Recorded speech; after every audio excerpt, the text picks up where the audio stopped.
Thrilled to have with us in our first segment Bruce Platzman, who's the president and CEO of AIS. And Bruce, I had a chance several months ago to visit your facility. Amazing. Why don't you tell our listeners, the viewers, what AIS is all about and what you make? Sure. We manufacture office furniture. Anything that corporate America would need within an office we make, whether it's ergonomic accessories, panel systems, collaborative furniture, which is a big trend now within corporate America. We embed a lot of technology into our furniture, and we deal with a lot of height adjustability within the furniture that we make as well. We're in Leominster. We have over 800 employees there, and we've been there about 3.5 years, and we've been in business 30 years, and it's always been in Massachusetts. Yeah, and having a chance to visit the facility, I mean, it's amazing. I mean, not only hundreds of employees, how many shifts? We run about 2.5 shifts. 2.5 shifts. People out on the manufacturing floor making, state-of-the-art furniture, but also a showroom, if you will. So any company, large or small, that may be contemplating a do-over in terms of furniture or user-friendly, thinking about space in new and different ways, it's really unbelievable what you have. Yeah, we host about 6 visits from around the country each and every day. We have actually 8 tour groups today. We're very proud of the facility, and it's a little different. I mean, Massachusetts, as we know, is known for biotech and high-tech manufacturing, and we're doing traditional manufacturing with over 250 women on the factory floor. And manufacturing, has its challenges, but it's still an incredibly important part of the Worcester County economy. 4th largest employer, allows people at different levels to plug in and earn a good wage and work their way up the economic ladder. How do you make it work? And that's something I know you've talked about and very proud of. Well, it's all about the team, and it's all about the opportunity that we provide for people in manufacturing. 4-year education, although I consider it incredibly important, it's not for everybody. And what we try to do is we're working with a lot of the high schools, whether it be Fitchburg, Neshoba, Leominster, and trying to explain to certain students that if you do want to pursue a career in manufacturing, it's a great opportunity for you. It's not a lifetime of flipping burgers. We can get in, we can teach you CNC machinery, we can further your education. If you need some English as a second language, we'll sponsor that. And we really work with our team members to make sure once they come on board, we treat them right. Our wages are good, we have great benefits, and we have very little turnover at all because it is a great place with a great reputation. We'll talk about this with one of our guests in a few minutes, but having been involved in government, you go on a school visit, immediately you walk into that school, you can pick up the tone, with a sense of the place. I mean, same thing with your facility, factory, it might be the wrong word, it's really a facility, but just orderly, people feel part of the team, people feel proud to be a part of the organization. That's a real credit to you and your team.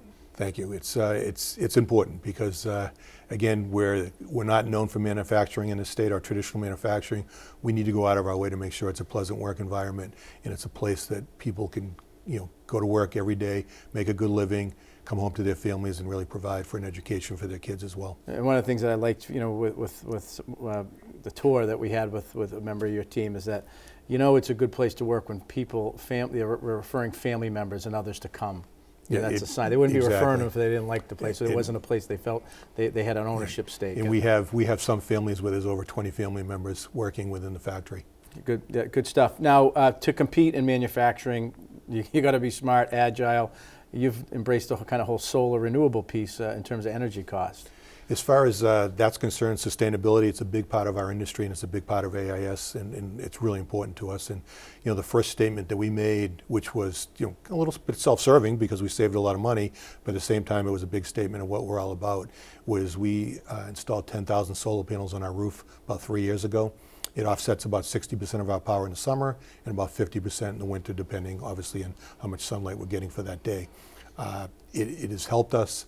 It's the right thing to do, no matter what side of the aisle you're on, as far as global warming, things like that. We all need to do a better job in helping to save the environment.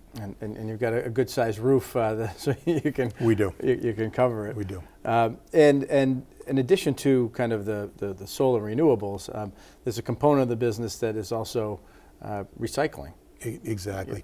Any new product that we have, and even the existing products, the first thing we do is look at the substrates and the raw materials, and how can we use products and raw materials that are a little safer for the environment if they have to end up in a landfill. It would be great in any manufacturing facility if we had zero waste that's impossible. We've actually mitigated that by about 50% over the last couple of years, but today all of our fabrics are recycled. They're made into 2-liter plastic bottles that we all buy at the stores.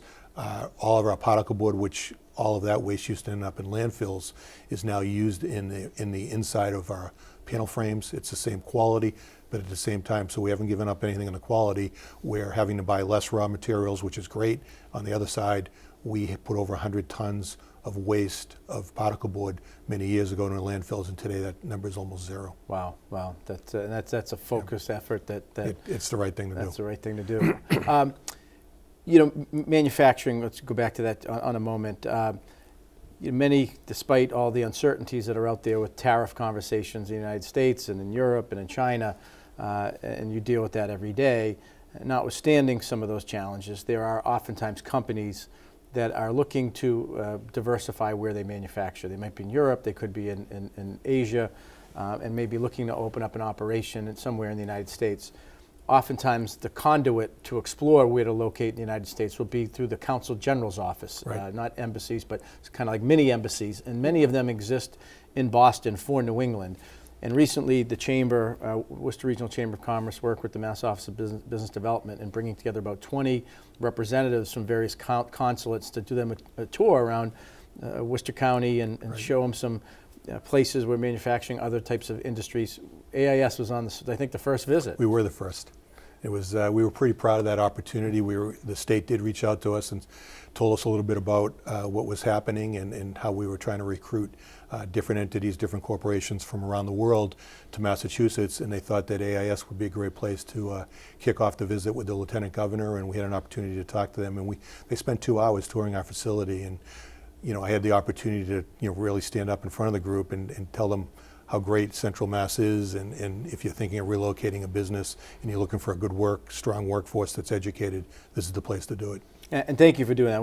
We feel it's really important because we want people to know when they're thinking about Massachusetts, it's not just Boston and Cambridge, exactly. but there are kind of dynamic regional economies where they can plug in, and with the manufacturing base and tradition here, those are jobs we want to compete right. as they look to come to different parts. So thanks for your You're work welcome. in that regard.